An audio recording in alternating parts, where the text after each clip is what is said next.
friends. This is Chris Beckman. I'm the corporate chaplain for Ebenezer, and you're listening to a series of devotions and reflections that we've been creating during this time of pandemic, and they're coming out every Monday and Wednesday and Friday.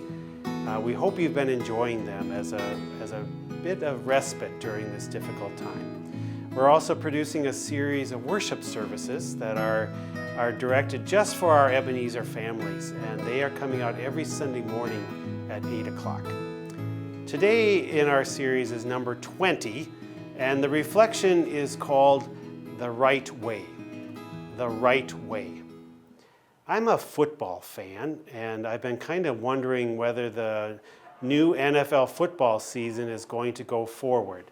Lots of other things have been canceled and challenged, and I wonder if this year is going to be any different for the football season. One of my favorite people is Miami Dolphins football coach Don Shula.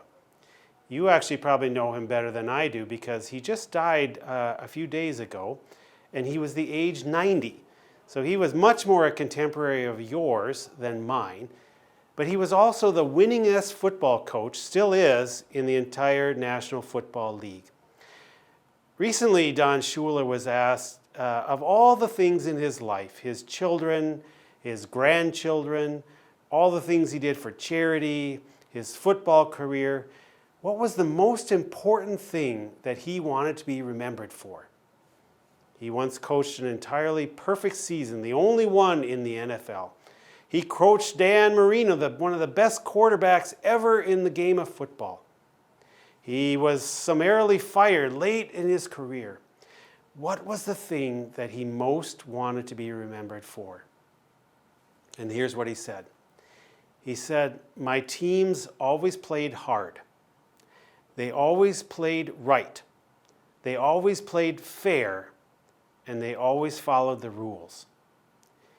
He was saying that the thing that he cared most about in all of those victories, all of the money he made, all of the notoriety he gained, his children and his grandchildren and every part of his life, the thing he cared most about was that his teams played the right way. That might be helpful during this time for us, dear friends. We're often wondering, are all these things that we're being asked to do really necessary? Do I need to wear my mask? Do I have to have this shield on? Do I really need to keep 6 feet away from each other? Is 5 enough or 4? Maybe I just sneak out and do something. Do we have to follow the rules? Is it fair? Is it the right way? All of those are good questions to be asking.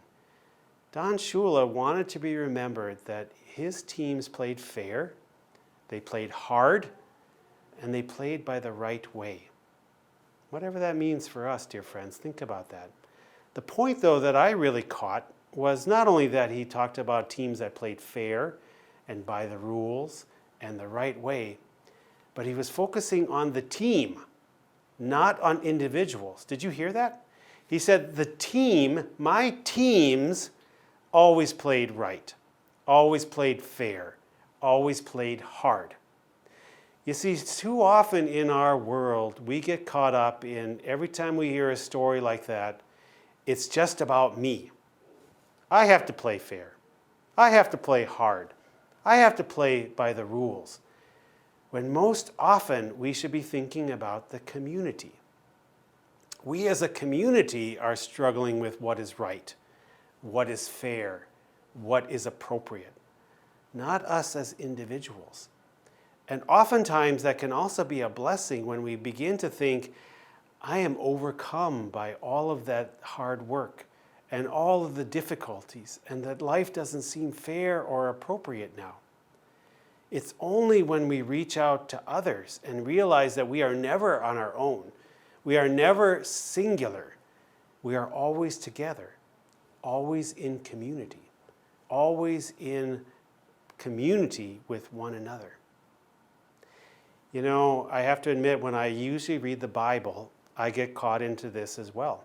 I think the Bible is talking just to me. And it's saying, the great phrase is, God doesn't give you anything more than you can handle. Well, I'm not even sure that is a biblical saying, but most of us think it is. But the point is, we think God doesn't give me any more than I can handle. And yet the Bible, the library of books that make up the Bible, are almost always about the community. God doesn't give the community any more than the community can handle. Not you and not me, the community. And it's through the community that when I'm struggling, someone else picks me up. And when someone else is struggling, I pick them up. When we as a struggling community here in this building, perhaps, the entire Ebenezer company picks us up, or the town of Burnsville or Bloomington or Red Wing picks us up. And we hope and trust that our leaders are thinking along those same lines. I'm not worried about myself. I'm thinking about the community. Wouldn't it be great if after all of this is done, we could say together, we played hard, we played fair, we played by the rules, we did it the right way. And with those wisdom and confidence and hope together, we will get through this with one another. Don Shula is a wonderful example. He could have come up with so many other things that might have said his beautiful house, or the cars that he had, or the great wisdom that he gained from being in Hollywood. But no, he said, my teams played hard. My teams played fair. My teams played the right way. And remember, he said, my teams, not Larry Zonka, not Dan Marino, not any of those other figures, not Mercury Morris. He said, my teams played the right way. Best of luck for you on this journey ahead, and blessings for the journey. Bye now.